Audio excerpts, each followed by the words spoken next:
मालवणमधील राजकोट किल्ल्यातील छत्रपती शिवाजी महाराज यांचा पुतळा कोसळून झालेल्या दुर्घटनेप्रकरणी गुन्हा दाखल झालेल्या 2 आरोपींपैकी कोल्हापुरातील बांधकाम सल्लागार चेतन पाटीलला अखेर अटक झाली आहे। त्यानंतर त्याला शनिवारी मालवण न्यायालयात हजर करण्यात आले।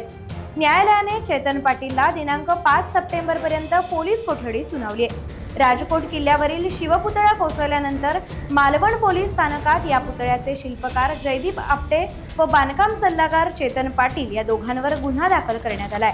मात्र हे दोघेही बेपत्ता होते। शुक्रवारी कोल्हापूर पोलिसांनी बांधकाम सल्लागार डॉक्टर चेतन पाटील याला ताब्यात घेऊन सिंधुदुर्ग जिल्हा स्थानिक गुन्हा अन्वेषण विभाग व मालवण पोलीस यांच्या ताब्यात दिले। यावेळी मालवण पोलिसांनी पाटील याला अटक केली। यानंतर शनिवारी पाटील याला मालवण न्यायालयात हजर करण्यात आले।